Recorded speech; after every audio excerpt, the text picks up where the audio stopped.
सभी दर्शकों को नमस्कार, जय श्री कृष्णा, प्रणाम।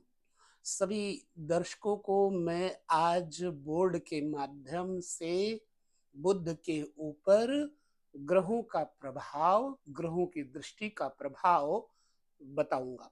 समझिएगा इस चीज को, क्योंकि मेरा आशय है कि ज्योतिष को अच्छे से जाना जाए। मेरा और कोई आशय नहीं है। चलिए, अब इसके माध्यम से हम देखते हैं। आप देख रहे हैं मेष लग्न है, जन्म कुंडली में मेष लग्न है, और ये मेष लग्न आपकी जन्म कुंडली में यदि वहां बुध बैठा है तो ही है, अदरवाइज ये कोई लग्न कुंडली नहीं है। आपका बुध यदि मेष राशि में कहीं भी बैठा है तो आपको देखना है कि वो बुध किस ग्रह के द्वारा दृष्ट हो रहा है, मानी कौन सा ग्रह उसको देख रहा है। ठीक है। अब मेष राशि के अंतर्गत बुध बैठेगा मंगल की राशि में, तो हम अपने बात को जो आपके साथ कहेंगे वो पहले अपनी बात रखेंगे, फिर आपको शास्त्र की बात बताएंगे। जो ग्रंथकार कहते हैं वो और मेरी बात में कितना अंतर है, यह भी देखना। ये एक परीक्षा है और इससे आपको भी ज्ञान मिलेगा, बहुत अच्छी तरह से समझेंगे। सबसे पहले तो हम आपको बता दें कि बुध, शुक्र, सूर्य ये 1 से 3 घर आगे पीछे हो सकते हैं, ना कि 180 डिग्री पर तो बिल्कुल नहीं जा सकते। 90 डिग्री तक मान्य किसी हद तक है। लेकिन ग्रंथकार कहता है कि यदि सूर्य की दृष्टि बुध पर पड़े मंगल की राशि में स्थित, तो जातक के ऊपर क्या प्रभाव होगा। अब हमको लगता है कि इन्होंने जन्म कुंडली में या तो पद दृष्टि के हिसाब से कहा होगा, जैसे 11वें घर में सूर्य बैठ जाए तो 1-2 पाद दृष्टि से देख सकते हैं, परंतु सप्तम दृष्टि से तो नहीं देख पाएंगे सूर्य बुध को, इतनी दूरी बनती नहीं है। तो ऐसा लगता है या फिर डिविजनल चार्ट का ये फलादेश होगा। किंतु कुछ भी हो, हम अपनी बात भी कहेंगे और साथ में ग्रंथ की बात भी कहेंगे। मंगल की राशि में जब बुध बैठे होंगे, अष्टमेश और लग्नेश मंगल की राशि में बुध बैठ करके क्या प्रतिफल देंगे, क्योंकि बुध षष्ठम भाव के और तृतीय भाव के यहाँ पर स्वामी है। छठे भाव को रोग, ऋण, शत्रु, ननिहाल पक्ष में छोटे मामा और छोटी मौसी का घर कहा गया है।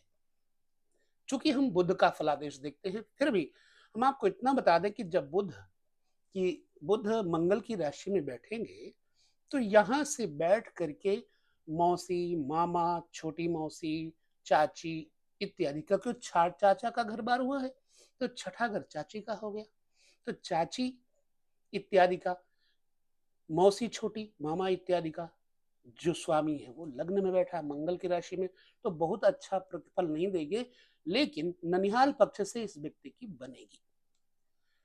यह कुंडली नहीं है, मैं पहले कह चुका हूं। जब सूर्य की दृष्टि यहां पर पड़ेगी, पहले मैं इसको यहां पर बैठे हुए ग्रहों को मिटा दूं, फिर आपको समझाने में थोड़ी सफलता रहेगी, थोड़ी आसानी रहेगी। समझेंगे बोर्ड के माध्यम से। हमारे कई दर्शकों ने बोर्ड के लिए बोला था, क्योंकि उनको ऐसे समझ में नहीं आता। मान लीजिए हम डिविजनल चार्ट के मुताबिक सूर्य को यहां बिठा ही देते हैं, जबकि जन्म कुंडली में सूर्य की सप्तम दृष्टि बुध पर नहीं पड़ेगी, आप सब जानते हैं। अब सूर्य यदि दृष्टि डालेंगे पंचमेश होकर के, सप्तम भाव में बैठ करके, यहां से जब दृष्टि डालेंगे तो जातक के बुद्ध के ऊपर जातक को बुद्धि में कुशाग्रता, विद्या में विद्वता, योग्यता, संपत्ति, लॉटरी, जुआ, सट्टा, यानी गलत मार्ग से पैसा तो नहीं देंगे, क्योंकि सूर्य बुद्ध को प्रबल बनाएंगे, तो मेहनत मशक्कत से ही पैसा देंगे। और जातक को बच्चों के माध्यम से भी सुख होगा। जातक बुद्धि का बलिष्ठ होगा, प्रकाशित होगा, ज्योतिषी होगा, इंट्यूशंस उसको आएगी, आध्यात्मिक परिप्रेक्ष्य में भगवान की भक्ति वाला होगा, माँ शक्ति की उपासना, सूर्य की उपासना करने वाला होगा। अब जातक विद्वान, पढ़ा लिखा, बुद्धिमान होगा। ये तो रही मेरी बात। अब हम शास्त्र का उल्लेख भी देख लेते हैं। शास्त्र क्या कहता है? ज्योतिष का ग्रंथ ये कहता है, यदि जन्म के समय में मंगल की राशि पर बैठे हुए बुध, मंगल की दो राशियां हैं, वृश्चिक और मेष, दोनों राशियों पर सूर्य का प्रभाव हम बता देते हैं। तो मंगल पर अगर सूर्य की मंगल की राशि पर बुध पर दृष्टि पड़ेगी तो जातक सत्यवादी होगा, बिल्कुल सही। दूसरी बात, सुखी होगा, ये भी मैंने आपको बोला। राजा से सम्मानित, गवर्नमेंट की नौकरी उसको मिल सकती है, ये भी सही है। सज्जनों में इसकी गणना होगी, यह व्यक्ति क्षमाशील होगा। कुछ बातें मैंने एक्स्ट्रा कही देती, जैसे ज्योतिषी इत्यादि की, इंट्यूशन इत्यादि की, वह बात भी बिल्कुल सत्य होगी। बहुत बच्चों का सुख नहीं होगा, दो बच्चों का ही सुख होता है, बेशक चाहे जितने बच्चे हों, लेकिन सुख दो ही बच्चे देंगे। ये बात मेरी अपनी हो गई। अब यहां पर हम चलते हैं, चंद्रमा की दृष्टि का प्रभाव देखते हैं। अगर चंद्रमा की दृष्टि पड़ेगी बुध पर, तो पहली बात, चतुर्थ है चंद्रमा, सुख भाव का सुख भाव, मां का सुख भाव चंद्रमा, यहां पर बैठा हुआ मां को सुंदर, सुशील, विनीत, राजरानी की तरह इत्यादि सुख सुविधाओं से युक्त, क्षमा, दया, करुणा की प्रतिमूर्ति मां होगी। ऐसे जातक की मां जातक को शिक्षा देने में कोई कसर नहीं छोड़ेगी। ऐसे जातक को बुद्धि देने वाली मां ही होगी। ऐसे जातक बुद्धिमान होगा, ज्ञाता होगा, पांडित्यपूर्ण बातें करेगा, ब्राह्मणत्व की इनमें ब्रह्म जानने की योग्यता होती है। जातक क्षमा, दया इत्यादि के गुणों से तो युक्त होगा ही, प्रकृति में, प्रकृति से इसको बहुत प्रेम होगा। बहन, बुआ इत्यादि से भी इस व्यक्ति को सुख होगा। और यह व्यक्ति, जहां तक मेरा मत है, लेखक भी होगा, चाहे वो विद्या, कविता, ग्रंथ, गद्य, पद्य, कुछ भी, शायर भी होगा। और कहीं ना कहीं अगर व्यापार करेगा तो हीरा मोती, दूध पानी इत्यादि के व्यापार से, कागजी व्यापार से, स्टेशनरी के व्यापार से, रत्नों के व्यापार से ये व्यक्ति प्रबुद्ध होगा। ठीक, अब हमने अपनी बात कह दी, हम ग्रंथ की बात लेते हैं। ग्रंथ कहता है, मंगल की राशि पे बैठे हुए बुध को जब चंद्रमा देखेंगे तो स्त्री जन का प्रिय, क्योंकि चंद्रमा सप्तम बैठा है स्त्री के घर में, तो अपनी स्त्री से तो प्रेम मिलेगा ही मिलेगा, पर स्त्रियों से भी इस व्यक्ति को आदर मिलेगा, प्यार मिलेगा। जरूरी नहीं कि कोई शारीरिक संबंध हो, ठीक है। अत्यंत सेवक भाव होगा, विनीत भाव होगा, और अत्यंत दूषित व शीलता से रहित होगा। अब इन्होंने दूषित और शीलता से रहित वाली बात कही, मुझे यहां पर थोड़ा देखना पड़ेगा। दूषित कब होगा? चंद्रमा तुला में शुक्र की राशि में बैठा हो तो संभवतः पाप में स्त्रियों के द्वारा दूषित हो सकता है, अदरवाइज तो हमें दोष इसमें नजर नहीं आता, ठीक है। और कहते शील नहीं होगा। मुझे लगता है कि इस व्यक्ति को शील भी होगा, परंतु शुक्र की राशि में संभावना बन जाती है कि कुशीली होगा, यानी कि लज्जा नहीं होगी, शर्म नहीं होगी। इन बातों की तरफ से ग्रंथ कहता है। ये तो बात हो गई चंद्रमा की। अब हम देखते हैं यहां पर मंगल को बिठा करके। सबसे पहले आपको बता दूं, मंगल की चौथी, सातवीं, आठवीं दृष्टि होती है। मंगल यदि यहां बैठेंगे तो बुध को अष्टम दृष्टि से देखेंगे, अष्टमेश होकर के। मंगल यहां बैठेंगे अष्टमेश होकर के, तो सॉरी, बुध लिखा गया। मंगल अगर यहां बैठे हैं तो सप्तम दृष्टि से देखेंगे, और मंगल यहां बैठेंगे शनि की राशि में तो चतुर्थ दृष्टि से देखेंगे। अब इस पर थोड़ा विवेचन करते हैं। मंगल चूंकि मृत्यु के घर का स्वामी है, भूगर्भ में दबी हुई चीजों का स्वामी है, यहां पर छठे शत्रु पक्ष में, रोग पक्ष में, ऋण पक्ष में बैठा बैठा हुआ है। जब मंगल यहां बैठेगा आई थिंक, तो रोग, ऋण, शत्रुओं से बचाव करेगा और जातक को भाग्यशीलता में वृद्धि करेगा। क्यों? कि मंगल की दृष्टि चतुर्थ यहां पड़ रही है और यहां से मंगल की चतुर्दृष्टि यहां पड़ रही है, तो मंगल कर्मशील बनाएगा जातक को। टीचर भी बना सकता है, ऑफिसर भी बना सकता है, पुलिस डिपार्टमेंट में नौकरी दे सकता है। मंगल का जो ये फलादेश है यहां पर ऐसा होगा। थोड़ा पानी पी लूं तो फिर चर्चा करता हूं।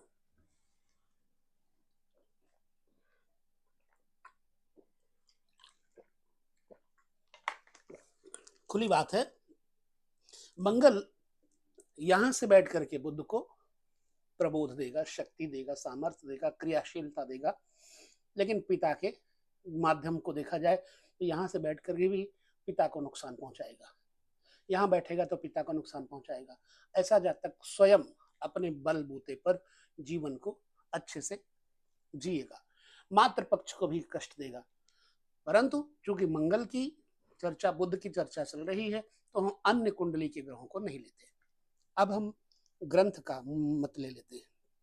ग्रंथ कहता है यदि मंगल बुध की राशि में बैठा होगा और मंगल ही देखता होगा तो ऐसा व्यक्ति मिथ्याभाषी, झूठ बोलने वाला, लग्नेश, अष्टमेश होने के कारण झूठ बोलने की प्रवृत्ति दे देता है, नुकसान ही देता है। सुंदर वक्ता, क्यों? यहां से देखेगा मंगल तो वक्ता बनाएगा लग्नेश होने के कारण।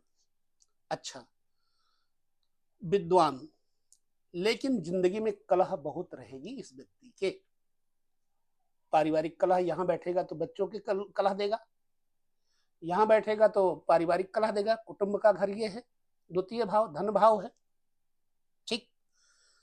तो इसलिए इन्होंने बोला कलह युत। विद्वान होगा, बहुत धनवान होगा, आज्ञा जो राजा का प्रिय और वीर होगा, क्योंकि राज्य भाव में मंगल बैठेगा तो राजा का प्रिय और वीरता से युक्त होगा। मुझे लगता है इन्होंने जो बातें कही है, मिथ्याभाषी, जब मंगल यहां बैठेगा, यहां देखेगा तो झूठ बुलवाएगा। और सुंदर वक्ता, बातचीत करने का तरीका इसकी वजह से होगा, क्योंकि कन्या में मंगल बैठा है बुध की राशि में।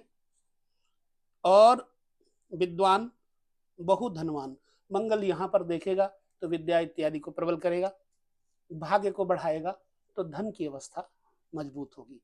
ये हो गई मंगल के ऊपर, मंगल की राशि में बैठे बुध पर मंगल की दृष्टि की बात। अब हम यहां पर लेते हैं बृहस्पति को। बृहस्पति अगर यहां बैठे तो नवम दृष्टि से बुध को देखेंगे। यहां से बैठ करके भाग्य का स्वामी जब यहां बैठा होगा तो संतान पक्ष से बेशक थोड़ा कष्ट होगा, लेकिन संतान होगी जरूर और बच्चों के बच्चे अच्छे होंगे, निपोतों का सुख अच्छा होगा। यहां से बैठ करके मंगल जातक को राज्य, विद्या, वेद, पुराण, क्योंकि बृहस्पति धर्म है तो धर्म युक्त संतानें भी देगा, धर्म युक्त धन भी देगा, राज्य कोष से, गवर्नमेंट से लाभ भी देगा। बृहस्पति की एक दृष्टि से बुध को यह फायदा होता है। विद्वान बनाएगा वाणी का और प्रवक्ता होगा, इसकी वजह से यहां बृहस्पति आ जाता है। तो स्त्री धर्मात्मा, धर्मयुक्त, सदाचारी एवं भाई बंधुओं को, कुटुंब जनों को सुख देगा, क्योंकि सप्तम दृष्टि यहाँ, नवम दृष्टि यहाँ है। ये छोटे भाई बंधुओं का घर हो गया। बृहस्पति यहाँ पर आकर के छोटे भाई बहनों का ध्यान रखने वाला विशेष हो जाता है। अब बृहस्पति अगर यहाँ बैठेगा तो पंचम दृष्टि से देखेगा। भाग्येश जब बुध को देखेगा तो जीवन को सुख, समृद्धि, धन, धर्म इत्यादि की तरफ से इस व्यक्ति को समृद्ध करेगा, ये मेरा मत है। अब ग्रंथ का मत ले लेते हैं। गुरु से दृष्ट होने पर जातक सुखी, चिकनी देह वाला, शरीर में रोम नहीं होते और सुंदर केशधारी, बड़े बड़े बाल, बाबाओं जैसा, संतों जैसा, महात्माओं जैसा स्वरूप, सुंदर, अधिक धनवान, भाग्य का स्वामी यहाँ देखे तो भी धन देगा, और आदेश करता, और कभी कभी यहाँ का स्वामी होने के नाते बृहस्पति भोगी प्रवृत्ति दे देता है, तो जातक पाखंडी, पापी, मिथ्याचारी, झूठा भी हो जाता है। शुक्र की राशि में बैठा हुआ बृहस्पति जब होगा तो इसका फल ये होगा, बल्कि इस राशि में बैठा हुआ बृहस्पति बुध को धर्मात्मा ही बनाएगा, परंतु यहाँ बैठ करके मिथ्याचारी, पापी, पाखंडी, झूठा बना देगा, ऐसा ग्रंथ का भी मत है। चलिए अब हम बृहस्पति के बाद शुक्र को देख लेते हैं। शुक्र आप जानते हैं कि लग्जरियस लाइफ को देने वाला शुक्र ग्रह, जिसको वीनस कहते हैं, होता है। यहां से शुक्र सप्तमेश हो जाएगा और शुक्र हो जाएगा द्वितीयेश, यानी कि कुटुंब के स्वामी का मालिक। अब शुक्र बैठ करके यहां से मान लो देखता है, हालांकि फिर भी मैं कहूंगा कि डिविजनल चार्ट पर आपको जाना चाहिए। यहां से बैठकर शुक्र अपने घर से बुध को देखेगा तो सुंदर, स्त्रियों का प्रेमी, स्त्रियों का भोगी, बातूनी, बातचीत का धनी, और जीवन में समस्त ऐश्वर्य, सुख, गाड़ी, मोटर, वाहन इत्यादि का सुख देने वाला होगा। कुटुंब की तरफ से और पत्नी की तरफ से इस व्यक्ति को सुख होगा। पत्नी को बात रोग इत्यादि हो सकता है, शुगर इत्यादि हो सकता है, मधुमेह इत्यादि हो सकता है, मेरा विचार है। अब ग्रंथ क्या कहता है? ग्रंथ कहता है राजा का कार्यकर्ता, यानी कि गवर्नमेंट का कर्मचारी, सुंदर समूह या नगर का जिला अध्यक्ष शुक्र यहां से राजयोग देगा, क्योंकि तुला में है, और वाणी में निपुण, बातचीत का तरीका इसको बढ़िया होगा, बातचीत में निपुण, विश्वासी और स्त्री से सुखी होता है। ये सारी बातें ठीक है, लेकिन कभी कभी हमने शुक्र पर जो चर्चा की, सप्तम स्थान पर शुक्र बैठा हुआ है, इसमें क्या करेगा, जातक की पत्नी को मधुमोह इत्यादि दे देगा, बाकी सुंदर बनाएगा और स्त्री का सुख इस व्यक्ति को मिलेगा। यहाँ पर हम शनि की दृष्टि देख लेते हैं कि शनि की दृष्टि का प्रभाव क्या होगा। शनि यहाँ पर एकादशेश और कर्मेश हो जाएंगे। शनि की दृष्टियां हैं 3, 7, 10। दसम दृष्टि से शनि यहाँ बैठ के जब देखेंगे तो जातक की माँ का घर ही है, माँ के घर में यहाँ का समय बैठ करके माता या पिता एक को कोई ना कोई प्रॉब्लम क्रिएट करेगा। जातक अपने घर में एक जगह नहीं रहेगा, चलता फिरता नजर आएगा ज्यादातर। इसको घर घर जन जन तक जाना भी पड़ सकता है। यहाँ से बैठ करके कहीं ना कहीं जातक को बुध के ऊपर शनि का प्रभाव बहुत अच्छा प्रतिफल नहीं देगा। यहाँ से बैठ करके उच्च का होकर के शनि जब बैठेगा और बुध को देखेगा तो बातूनी पुनः राज, धन, संपत्ति, वैभव इत्यादि प्रदान करेगा, लेकिन माँ का सुख नष्ट कर देगा। यहाँ से बैठ करके शनि जब देखेंगे तो धन इत्यादि प्रदान करेंगे, पर यहाँ से बैठ करके शनि देखेंगे तो मुझे लगता है सुख में परेशानियां जरूर देंगे। आइए ग्रंथ का मत भी ले लेते हैं। शनि से दृष्ट हो तो जातक अत्यंत दुखी, आई एम श्योर, ठीक है, अत्यंत दुखी, उग्र, क्योंकि शनि स्वभाव उग्र होता है। मंगल की राशि में बैठे हुए बुध को देखेंगे तो उग्र प्रकृति का बनाएंगे, और हिंसक, लड़ाकू, झगड़ेलू, और इस व्यक्ति को अपने कुटुंब का सुख नहीं होता। यानी कि शनि की दृष्टियां यहाँ पर बुध के ऊपर मंगल की राशि में बैठे हुए अगर पड़ेंगी तो जातक को सुख नहीं होगा। ये रहा मंगल की राशि पर बैठे हुए बुध का, उस पर पड़ते हुए ग्रहों का प्रभाव। आपकी कुंडली में बुध या शुक्र या शनि, राहु केतु, राहु केतु का यहाँ हमने गणना नहीं की है, राहु केतु का कोई फलादेश नहीं बताया है ग्रंथकार ने, परंतु मैं अगर कहूँ तो राहु अगर यहाँ बैठेगा तो नवम दृष्टि से यहाँ को देखेगा, यहाँ बैठेगा तो पंचम दृष्टि से बृहस्पति की तरह दृष्टियां होंगी, तो राहु का प्रतिफल बहुत बढ़िया नहीं होगा। नपुंसकता, बातूनी और नशीला पदार्थ इत्यादि सेवन करने वाला बनाएगा। इसी प्रकार से केतु का भी प्रभाव उदर इत्यादि के रोगों से परेशान करेगा। जातक की आमदनी में पैसा इधर उधर नंबर 2 का आएगा, पैसे वाला होगा, लेकिन जातक अशांत होगा। तो राहु केतु का फलादेश ग्रंथ ने भी नहीं दिया और मैं भी ग्रंथ के अनुसार आपके साथ चर्चा कर रहा हूं। सो इस वीडियो में आशा करते हैं आपको कुछ समझ में आया होगा। अगले वीडियो में हम देखेंगे बुध को वृष राशि में बैठ करके कौन कौन सी दृष्टियां पड़ती हैं और कौन कौन सा फल उनको मिलता है। इस वीडियो में इतना ही। पुनः मिलेंगे। नमस्कार, जय श्री कृष्ण, प्रणाम।